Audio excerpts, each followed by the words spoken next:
स्वामी जी की ये अभी अभी जो एक और खबर आई है कि जो नॉन बासमती राइस है, जो चावल है, उनके एक्सपोर्ट पे ड्यूटी भी लगाई जा रही है।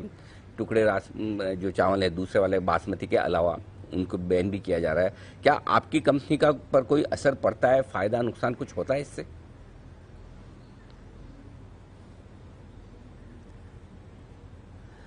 नहीं, देखो हमारा तो जो भी, क्योंकि फूड के बिजनेस में हमारा बासमती भी हम बेचते हैं, टुकड़े भी बेचते हैं, पूरा भी बेचते हैं। हमारा तो हिंदुस्तान में इतना बिक जाता है कि बाहर ज्यादा जरूरत ही नहीं पड़ती। हाँ, आगे जैसे मैंने कहा, आपने जो बिजनेस प्लान का पूछा है, I am not talking about only Patanjali. We have Patanjali Ayurved, जो बहुत बड़ा ब्रांड है और पूरी दुनिया की चिकित्सा व्यवस्था को बदलना है।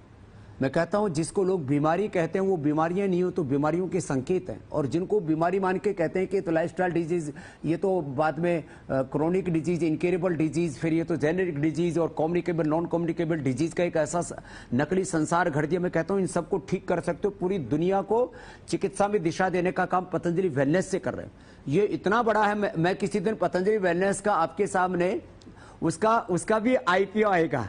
पहले तो एफपीओ लेके आए थे, फॉलो ऑन पब्लिक ऑफर, अब आईपीओ लेकर के आएंगे पतंजलि आयुर्वेद का, आईपीओ लेकर के आएंगे पतंजलि वेलनेस का, आईपीओ लेकर के आएंगे पतंजलि मेडिसिन का, और आईपीओ एक और आ जाएगा पतंजलि के जो चाहे परिधान है या परिवहन है या हमारे पतंजलि ऑर्गेनिक जो बिजनेस है। माने पतंजलि की कम से कम 5 कंपनियां लिस्टिंग की इस प्रक्रिया में आएंगी, और इस देश के इस कैपिटल मार्केट के इतिहास में जैसे पहली बार किसी सन्यासी ने घंटा बजाया था और झंडा गाड़ा था स्टॉक मार्केट में जाकर के, तो ऐसे ही अब कुछ नए कीर्तिमान रचे जाएंगे, और ये सारा पुरुषार्थ परमार्थ के लिए है जी, भारत माता के लिए। तो स्वामी जी आप कह रहे 5 आईपीओ, टोटल 4 आईपीओ और आने वाले 5 कंपनियां हो जाएगी आपकी लिस्टेड। हमने 250% डिविडेंड भी दिया है जी।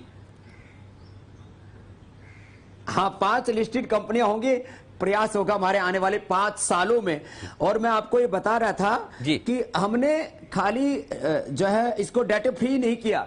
पतंजलि जो फूड बिजनेस है उसको नामात्र में ही खाली इसमें मर्ज नहीं किया, डिविडेंड में हमने बहुत कम समय में, ऐसे बीमारू कंपनियां जब कोई उभरती हैं तो डिविडेंड नहीं देती है जल्दी से, हमने डिविडेंड भी लोगों को दिया, और आगे इतना कुछ देने वाले हैं।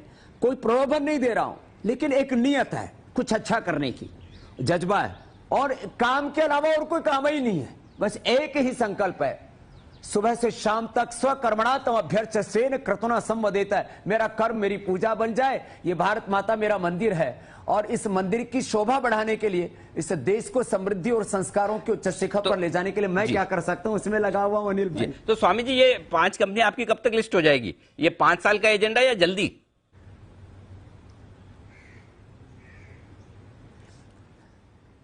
ना 5 साल का एजेंडा है भैया। फिर आपने तो जल्दी मेरे से पूछोगे स्वामी जी अब कौन सी हो रही है, अब कौन सी हो रही है। लेकिन एक 2 साल में एक 2 नए नव कीर्तिमान बनते रहेंगे। अच्छा। और यह भी जो हमारे शास्त्रों में लिखा था, यह तो अभ्युदय निश्रेयस सिद्धि धर्म, साधु अभ्युदय और निश्रेयस, अर्थ और परमार्थ को, प्रवृत्ति और निवृत्ति को, योग और कर्मयोग को साथ साथ साधता है और लोक कल्याण के लिए जीता है। स्वयं अकिंचन रहते हुए, अपरिग्रह में जीते हुए सारे संसार की समृद्धि की, सारे संसार की स्वास्थ्य की, खुशहाली की चिंता करता है, वो पतंजलि कर रहा है मेरे भाई अनिल। ठीक बात है।